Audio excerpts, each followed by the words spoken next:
Today on News from Lander, a Malaysian Airlines flight went missing and has been missing for over a week now. Numerous of soldiers from the upstate returned home this past Wednesday night. Zeta Tau Alpha's Morgan Wingler will be in the studio to discuss their upcoming pageant this weekend. And your local weather update for this week.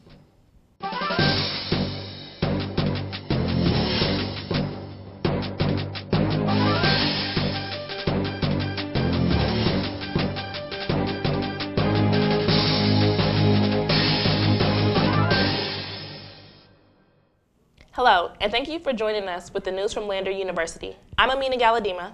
And I'm Quentin Hill. Investigators still trying to unravel the mystery of where Malaysia Airlines Flight 370 went. The plane went missing on March 8th, and new developments were uncovered over the weekend, but questions still remain. Much of the focus on missing Malaysian Airlines Flight 370 has been on the pilots and what happened in the cockpit. Reporters have since flooded the neighborhood of co-pilot Farik Abdul Hamid. Kay Baldwin spoke to one of the co-pilot's neighbors. Reclusive since the crush of media attention flooded their home on Saturday. Their relatives' now infamous last words from the cockpit, "All right, good night," are still shrouded in mystery. First Officer Hamid is seen here flying a 777, his reflection in the console just weeks before the Malaysian Airlines flight went missing. Along the streets of Shah Alam, the neighbor says that Hamid family kept to themselves, saying he also viewed the father as, quote, someone important. But he can't forget the most recent conversation he had with his neighbor when he said simply, "My son is lost." He was clearly worried, but he was, as a Muslim. He seemed calm and able to accept it. The driver said, "His father asked me to pray for him, pray for his son to be found, for the plane to be found, and I assured him that his son will be fine and that they will find the plane." The media intrusion now impacting the surrounding community. The co-pilot's next-door neighbor says the constant attention has forced his own wife and 2 children to leave. On a brighter note, more than a dozen upstate soldiers returned home Wednesday night after spending nearly a year in Afghanistan. Here's Bridget Anderson with the story.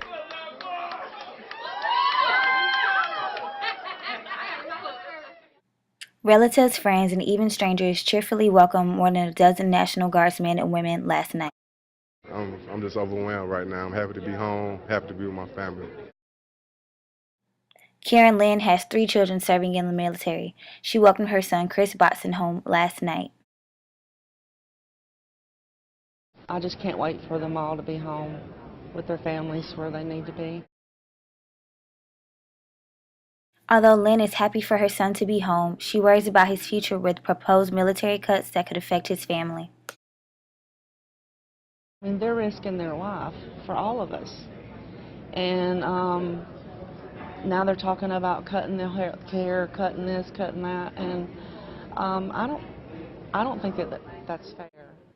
Defense Secretary Chuck Hagel is recommending imposing limits on military pay raises, a higher deductible for medical benefits, and reductions in tax-free housing allowances. 3 of mine signed up voluntarily because it meant something to them, and you would like to think that it would mean something to the government.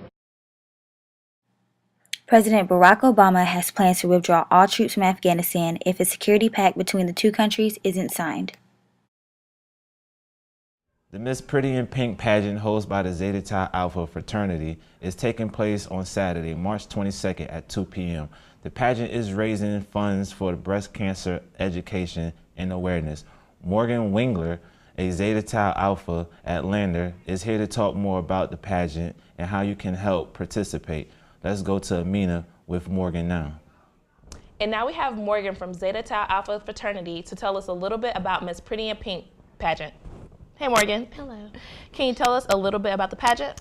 The Miss Pretty in Pink pageant is a fundraising pageant for breast cancer awareness, and it's ages 0 to 18, girls in the Greenwood and outer counties, and it's just to raise money for breast cancer that we will send off to our nationals to get distributed to like Susan G. Komen and a couple other breast cancer foundations. Okay, and when is it? It's Saturday, this Saturday, March 22nd at 2 o'clock, and it's at the United Way Center. Okay. Thank you, Morgan. We look forward to seeing the contestants and raising awareness for breast cancer at the Miss Pretty in Pink pageant. Now here's Q with the weather. Thanks, Amina. Now here's your 5-day forecast for Greenwood. Today, this high is going to be 50 degrees with a low of 42, partly cloudy. And on Wednesday, it's going to be a high of 67 with scattered showers with a low of 45. And on Thursday, man, the sun will be out with a high of 71 with a low of 38. And on Friday, we are looking at the same with a high of 71 with a low of 48. And on Saturday, it'll be partly cloudy with a high of 74 and a low of 45. Back to you, Amina. Thanks, Q. And now for stuff the Bearcat says.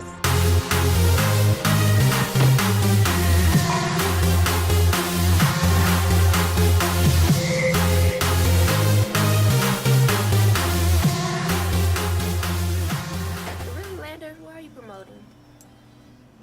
Dang, I just ate so much of the calf, but I'm not full. This is my 4th banana. It doesn't look like it's good. Right. So I wanted to look at the study abroad stuff, and then I come over here to this really cool Egyptian poster. Summer 2008. It's 2014. Take your posters down. Well, Lander, that's all the time we have for now. Thanks for tuning in with us for WLG TV News. I'm your anchor, Amina Galadima. And I'm Quentin Hill. Stay groovy, Greenwood.